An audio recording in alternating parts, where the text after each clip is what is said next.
Perkenalkan, nama saya Sufiani Natar dengan NIM 222314273. Materinya yaitu akuntansi aset tetap. Dasar hukum itu ada 3. Yang pertama, lampiran pertama PP nomor 71 tahun 2010 tentang standar akuntansi pemerintahan atau SAP. Yang kedua, PSAP 07 tentang akuntansi aset tetap. Yang ketiga, Buletin Teknis SAP nomor 15 tentang akuntansi aset tetap. Yang berikut yaitu definisi aset tetap. Aset tetap adalah aset berwujud yang mempunyai masa manfaat lebih dari 12 bulan atau 1 tahun untuk digunakan dalam kegiatan pemerintah atau dimanfaatkan oleh masyarakat umum.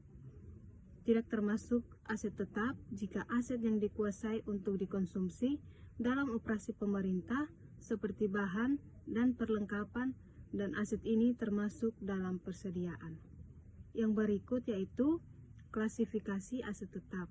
Itu ada 4. Yang pertama yaitu tanah. Tanah yang dikelompokkan sebagai aset tetap ialah tanah yang diperoleh dengan maksud untuk dipakai dalam kegiatan operasional pemerintah dan dalam kondisi siap dipakai.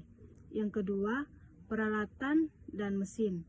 Peralatan dan mesin mencakup mesin-mesin dan kendaraan bermotor, alat elektronik, inventaris kantor, dan peralatan lainnya yang nilainya signifikan dan masa manfaatnya lebih dari 12 bulan atau 1 tahun dan dalam kondisi siap pakai. Yang ketiga itu gedung dan bangunan. Gedung dan bangunan mencakup seluruh gedung dan bangunan yang diperoleh dengan maksud untuk dipakai dalam kegiatan operasional pemerintah dan dalam kondisi siap dipakai. Yang keempat itu jalan, irigasi, dan jaringan. Jalan, irigasi, dan jaringan mencakup jalan, irigasi, dan jaringan yang dibangun oleh pemerintah serta dimiliki dan atau dikuasai oleh pemerintah dan dalam kondisi siap dipakai. Yang berikut yaitu pengakuan aset tetap. Itu ada 3. Yang pertama yaitu aset tetap diakui pada saat manfaat ekonomi masa depan dapat diperoleh dan nilainya dapat diukur dengan handal. Kriteria suatu aset diakui sebagai aset tetap. Yang kedua yaitu kriteria suatu aset diakui sebagai aset tetap. Yang pertama itu ada berwujud, yang kedua mempunyai masa manfaat lebih dari 12 bulan atau 1 tahun, yang ketiga biaya perolehan aset dapat diukur secara andal, yang keempat tidak dimaksudkan untuk jual dalam operasi normal entitas dan diperoleh atau dibangun dengan maksud untuk digunakan. Pengakuan aset tetap yang ketiga yaitu pengakuan aset tetap akan andal bila aset tetap telah diterima atau diserahkan hak kepemilikannya dan atau pada saat penguasaannya berpindah. Yang berikut yaitu pengukuran aset tetap. Itu ada 2. Yang pertama, aset tetap dinilai dengan biaya perolehan. Yang kedua, aset tetap yang tidak diketahui harga perolehannya disajikan dengan nilai wajar pada saat perolehan. Yang berikut yaitu penilaian awal aset tetap. Itu ada 3, yaitu yang pertama, penilaian awal aset tetap harus diukur berdasarkan biaya perolehan. Yang kedua, bila aset tetap diperoleh dengan tanpa nilai, biaya aset tersebut adalah sebesar nilai wajar pada saat aset tersebut diperoleh. Yang ketiga itu untuk penyusunan neraca awal suatu entitas, biaya perolehan aset tetap adalah nilai wajar pada saat neraca awal tersebut disusun.